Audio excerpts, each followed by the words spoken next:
सुकन्या समृद्धि योजना बेटियों की शादी और उनकी पढ़ाई लिखाई के लिए शुरू की गई भारत सरकार की एक एम्बिशियस स्कीम। इस स्कीम को आज 10 साल पूरे हो गए हैं। ये स्कीम 22 जनवरी को शुरू हुई थी। आज इसको 10 साल पूरे हुए हैं और ये स्कीम अभी तक भारत के आम लोगों के बीच काफ़ी मशहूर भी रही है। जब जबरदस्त लोगों का निवेश स्कीम के तहत हुआ है। तो चलिए आज इस मौके पर यह भी जानते हैं कि इस स्कीम की 10 खास बातें क्या हैं और इसका पुराना सफर अभी तक का कैसा रहा। नमस्कार, मेरा नाम है सत्यम और आप देख रहे हैं मनी 9। सबसे पहले बात करते हैं स्कीम के सफर की, अभी तक का कैसा सफर इस स्कीम ने तय किया है। तो आपको बता दें कि 22 जनवरी 2015 को प्रधानमंत्री नरेंद्र मोदी ने इस स्कीम की शुरुआत की थी। बेटी बचाओ बेटी पढ़ाओ इस कैंपेन के तहत स्कीम को शुरू किया गया था। ये योजना शुरू की गई थी जिसमें मेन पर्पस था बेटियों की शिक्षा और शादी के लिए उनके माता पिता द्वारा एक फाइनेंशियल वेल्थ क्रिएट करना, ताकि उस काम में, शादी में और शिक्षा में उनको सहायता मिल सके, क्योंकि बेटियों की शादी इंडिया के लिए एक बड़ा चैलेंज भी बनती है। इसके पिछले 10 सालों में तकरीबन 4 करोड़ से भी ज़्यादा खाते, अगर आंकड़ों की बात करें तो 4 करोड़ 10 लाख खाते खोले जा चुके हैं इस स्कीम के तहत। यानी कि बड़ी संख्या में निवेशक इसमें निवेश कर रहे हैं, क्योंकि ये एक सेफ इंस्ट्रूमेंट है इन्वेस्टमेंट का। इसमें आपको किसी भी तरीके का रिस्क इन्वॉल्व नहीं होता है।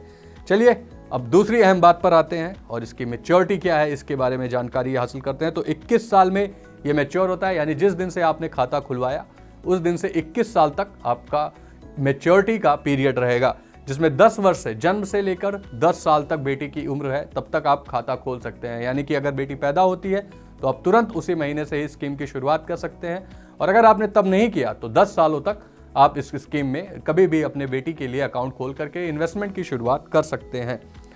इसमें आपको महज 15 सालों तक के लिए निवेश करना होता है, और वहीं अगले 6 सालों पर क्लोजिंग के आधार पर जितनी आपकी इन्वेस्टमेंट है उस पर सरकार आपको ब्याज देती है। अब चलते हैं अपने तीसरे पॉइंट की तरफ।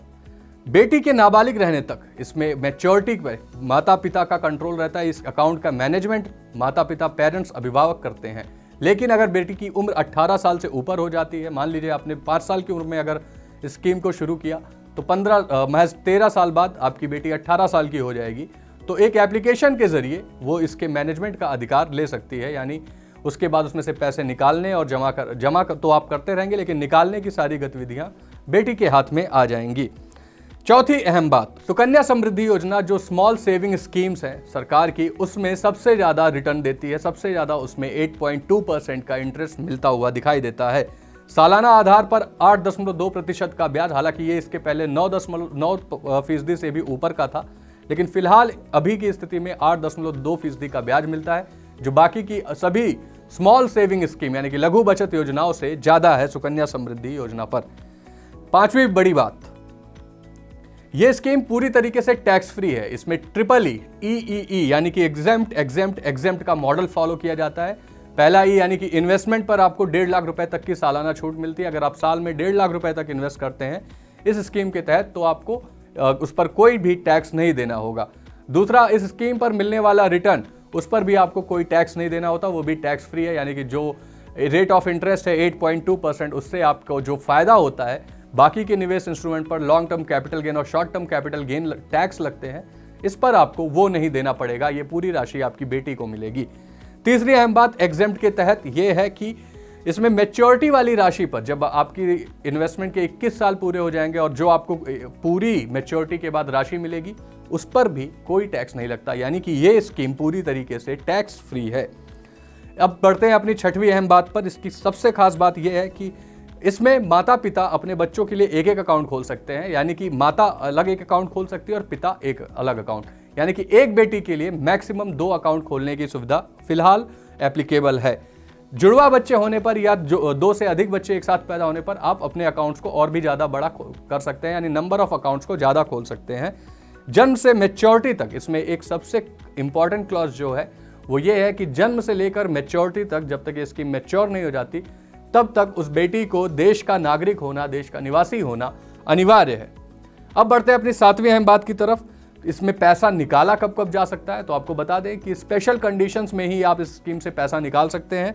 जैसे कि इस स्कीम का पर्पस है एजुकेशन, तो अगर बेटी को हायर एजुकेशन चाहिए उसके लिए उस समय आप इस स्कीम में निवेश की गई 50% तक की राशि को विड्रॉ कर सकते हैं। लेकिन उसके लिए 2 शर्तें हैं। पहली कि आपकी बेटी की उम्र 18 वर्ष या उससे अधिक होनी चाहिए, और दूसरी शर्त यह है कि आपकी बेटी को 10वीं पास होना जरूरी है, अनिवार्य है, 10वीं पास होना जरूरी है। इसके अलावा खाता धारक या अभिभावक की मृत्यु की स्थिति में भी, मान लीजिए आपने अपनी बेटी का अकाउंट ओपन किया और अनफॉर्चुनेटली उसकी डेथ हो जाती है, तो उस केस में भी आप इसको बंद कर सकते हैं। और अगर अभिभावक की भी मृत्यु हो जाती है, तो यानी कि ऐसा बंदा जो फंड इन्वेस्ट कर रहा है उसकी डेथ हो जाती है, तो उस केस में भी इसको पहले निकाला जा सकता है, इस अकाउंट को बंद किया जा सकता है। इसके अलावा खाता धारक के गंभीर रूप से बीमार होने पर, जब वो जीवन और मृत्यु की लड़ाई में हो, ऐसी कोई बीमारी हो, उस केस में भी इलाज के लिए इससे 50% तक की राशि को निकाला जा सकता है। 8वीं अहम बात पर चलते हैं। इसमें इन्वेस्टमेंट की क्राइटेरियाज कितने हैं। 250 रुपए से आप अपने खाता इन्वेस्टमेंट की शुरुआत कर सकते हैं सुकन्या समृद्धि योजना के तहत, और मैक्सिमम 1.5 लाख रुपए तक आप इसमें इन्वेस्ट कर सकते हैं।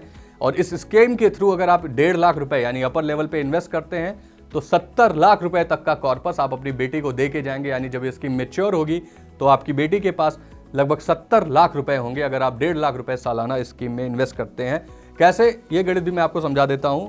मान लीजिए आप 1.5 लाख रुपए सालाना निवेश करते हैं और आपने 15 साल तक निवेश किया, जो कि स्कीम में आपको करना होता है, तो आप कुल 22,50,000 रुपए इन्वेस्ट करेंगे। उसमें 21 साल की मैच्योरिटी कंप्लीट होने पर 8.2% रेट ऑफ इंटरेस्ट के हिसाब से आपको 69,27,578 रुपए मिलेंगे। यानी कि तकरीबन 70 लाख रुपए का कॉर्पस तैयार होगा। इसमें आपका फायदा होगा, यानी आपको टोटल इंटरेस्ट मिलेगा तकरीबन 46,77,578 रुपए। स्कीम में आपको 15 सालों तक निवेश करना होता है, बाकी के 6 सालों पर सरकार ब्याज देती है, जैसा कि मैंने पहले भी बताया। तो इसके तहत आपको 46,77,000 का फायदा होगा। आपको 70 लाख रुपए का कॉर्पस तैयार होता हुआ दिखाएगा। लेकिन हर सरकारी योजना की तरह इस योजना में भी कुछ कमियां हैं।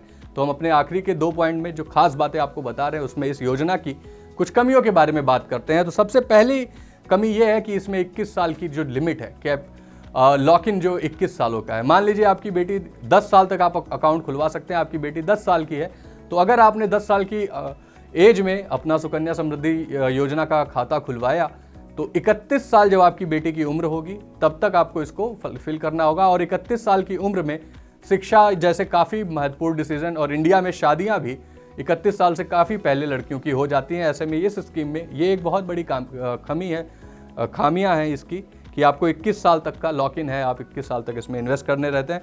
दूसरी सबसे बड़ी इसकी खामी है कि योजना का उद्देश्य महज शिक्षा व शादी ही है। यानी कि जब भी आप इस स्कीम में इन्वेस्ट करते हैं, सरकार ने भी इसी पर्पस से शुरू की थी कि लड़कियों की शिक्षा और लड़कियों की शादी में ही हेल्प हो सके। हालांकि इसके अलावा और भी कई इंपॉर्टेंट ज़रूरतें होती हैं, हायर एजुकेशन जैसी चीज़ें हैं, और भी कई सारी चीज़ें हैं जिसके लिए कभी भी आपको इस पैसों की ज़रूरत पड़ सकती है। तो इसमें और भी एस्पेक्ट्स को शामिल किया जाना चाहिए। मसलन रोज़गार को भी शामिल किया जाना चाहिए कि अगर रोज़गार के लिए बेटियों को इसकी ज़रूरत पड़ती है तो वो इससे भी पैसा निकाल ले, ऐसा कुछ एक्सपर्ट्स का मानना है। एक बड़ी कमी दादा दादी और नाना नानी, ग्रैंड पेरेंट्स को अकाउंट ना खोलने की अनुमति है। हालांकि इसके पीछे कई अहम रीज़न भी दिए थे सरकार ने, पहले ये प्रावधान था, लेकिन ऐसा देखा गया कि एक ही बेटी के नाम पे आप कई अकाउंट्स खोल लेते थे, लोग ज़्यादा इन्वेस्ट कर रहे थे ताकि टैक्स में भी छूट मिल सके और कॉर्पस भी तैयार हो सके। इसको लॉक इन कर दिया गया। अब ग्रैंड पेरेंट्स इसमें इन्वेस्ट नहीं कर सकते हैं, अपने पोते पोतियों के नाम पर अकाउंट नहीं खोल सकते हैं, जो कि पहले सुविधा थी। हालांकि ये सुविधा भी होनी चाहिए। अगर कोई ग्रैंड पेरेंट्स अपने ग्रैंडसन के ग्रैंड डॉटर के लिए इन्वेस्ट करना चाहते हैं तो उन्हें ये सुविधा दी जानी चाहिए थी। इस आखिरी अहम बात जान लेते हैं, 10वीं बात, जो कि भी कमियों से ही जुड़ी हुई है, और वो है 1.5 लाख रुपए का इन्वेस्टमेंट।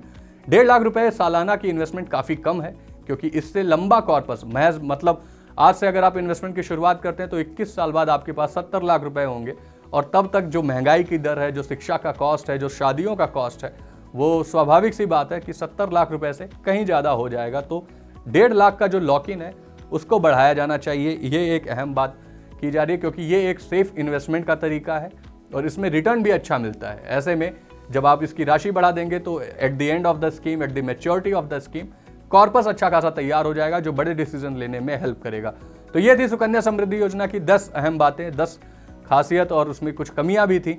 आपका इस स्कीम पर क्या व्यू है 10 साल पूरे होने के बाद? आपको क्या लगता है कि क्या ये सरकार की एक सफल योजना थी? हमें कमेंट में ज़रूर बताएं, और ऐसे ही वीडियोस के लिए देखते रहें मनी9।